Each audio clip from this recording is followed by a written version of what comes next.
Hello, this is going to be the extremely abbreviated version of the ERC portal system. So I'm just going to go ahead and log in right now to keep this video as short as possible. So I log in. You can skip most of this. You actually have access to a portal of your own already that has your document archive and a few other things. For now, we're going to be concentrating on the quality rating. So most of this stuff is for documents that we add, like our report cards and evaluation reports and whatnot. Let's skip it. Skip most of this, actually.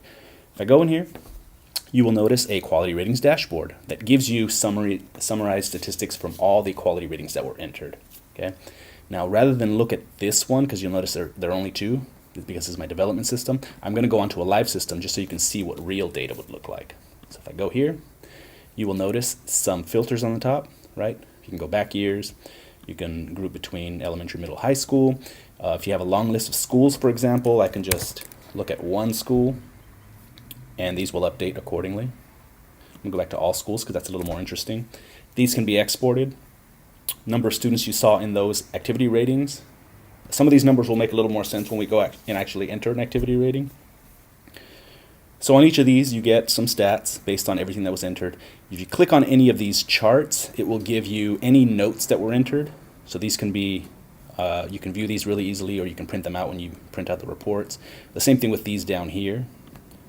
Okay, it'll tell you how that rating, how you got to that rating. So for example, if this is 3.28 on student voice under youth active and engagement involvement, you click there, you know how that was calculated, and you know any comments that were entered per visit. Okay, so if I go there, we do that. Okay, and the other thing to notice, if you're doing a single school, you do get the district average here at the top, right, and how it compares to the district or county average. And the same thing for all these, right? You'll have all those. So to keep this brief, let's move on. So the way we get the data in here is we go to the quality ratings entry, and you can have different rubrics for high school and middle school. So now that I'm here, I'm going to go ahead and go back to my test system because I don't want to modify any real data. So let's go there. We go here, and now I can enter data to my heart's content. This one actually has some entered, some fake ones entered. So we go here. There's the idea of being submitted, so a person entering it can work on it while not having it submitted. Okay, so they're free to modify data until it's submitted, in which case you'll see a submitted thing. It will go under attention required, meaning that you have to lock it or unlock it. That's optional, but it's just if the administrator wanted to hold back any of these until they've had a chance to review them, that's what the locked and unlocked means. So it's not important for our conversation right now, but later on it does become a little important. And these can be printed and modified and locked and unlocked and deleted. So I have a new entry there. I go there, and now this is blank. Again, this is fully customizable. This is just the template that we built as a sort of example. So I can say, well, okay, this is the site. Is urgent action required? That sets off a flag later whether or not it needs attention. I'll say no for now. The date of observation can be today, and I'm just going to go ahead and fill these out. So these are more compliance issues here. I'm going to say no. Well, supper wasn't available. Yes. What was the reason? I don't know. And so is program schedule being followed, et cetera, et cetera. How many students did you see? You know, how many were visible? Total based on sign-in sheets as opposed to activities observed. And then I could have an entry and exit time. So say I got there at 3 o'clock, left at 4:45, or sorry, 3:45. And you can type overall comments on the safety and security. So everything looked great. And on that dashboard, this is where the information comes from. Partially, I'll show you where the rest comes from. So I save that, and it's there. And now I have to enter individual activity ratings. There could be one, there could be more than one, but this system is designed to allow you to enter multiple. So if I keep clicking this new activity rating, more will show up.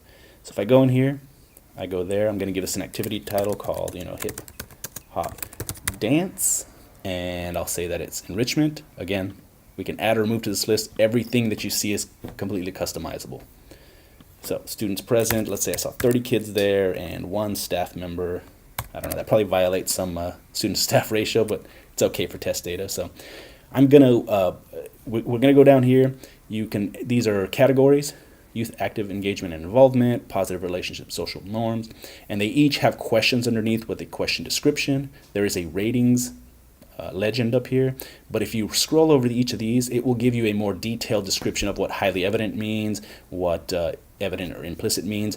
And the reason it does that is that for example, highly evident between this question and that question may be different.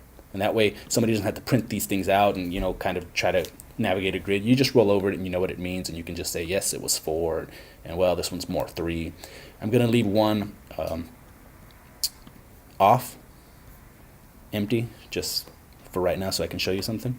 And so you can add some comments in there. I'm just going to type in some stuff. And on the dashboard, that's where that came from. So very quickly, let me just check these so that we can see some data in action. Okay, I'm going to go there. Let me just click a few of these. Okay, I won't type any more comments. And yes, yes. And then I should be able to go save and return. And it does let me, but you'll notice that it says it's not complete. So when you go back in here, and it won't let you submit it. So if I go back in here, in order to complete that and be able to submit it and have it, considered done, I need to fill out the entire thing. Okay. Let's go save and return. And you will notice now, well, I forgot something. What did I forget? I know what I forgot. One of the decisions that was made on this template system was that all comments needed to be entered. Optional, but that's the way we did it, at least for this version of it. So we decided that they had to enter some kind of comment. So if I go save now it's complete. And now I will be able to submit. And what happens when I click submit? Oop, I forgot something else. All fields must be entered. So another decision we made was that comments all had to be entered. Oops. So let's do that now. Submit. And now it lets me. You'll notice that this is the one I just entered. It's submitted. And the only thing between locked and unlocked is that on that dashboard that we saw before, this dashboard here, the information that I just input is not on that dashboard until you unlock it. So you get to be the gatekeeper of what is posted and not posted. In case you see something that looks a little odd, you can keep it from the overall stats. And then you can also revoke that if you want. You can unsubmit and have them edit it. So I'm just going to go ahead and unlock that. That will go. That means it now is on my ratings dashboard. And now you notice that's 3 instead of 2 as it was earlier. And on this particular template, we had a different rubric for middle schools as well. So just to let you know that you can do something different for everyone, let me go in to one that's there. So for middle schools, we did a very similar activity quality observation, but you'll notice the questions are different.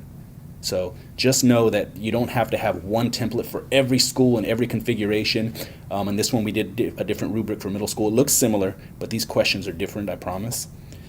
And if I go back, you'll notice they have different subsections. So they also wanted to record some information on a site meeting. So who did you meet with when you were on the site? Principal, teacher, program staff, et cetera, et cetera. And they had some specific questions that were asked. There was a program compliance check with middle schools. So you'll notice that it asked things like, well, was there a 20-to-1 student ratio? Yes or no? If not, comment. Were staff t-shirts available? I'll let you view these. I can print these out for you if you want, but these are all customizable, so you'll have your own questions that you want to ask. And then there was a staff coaching section. But again, we could add sections to this. There's no limit to what that is. So hopefully this was brief enough. I know I went a little longer than I wanted to, but it should give you a good idea of how the data flows.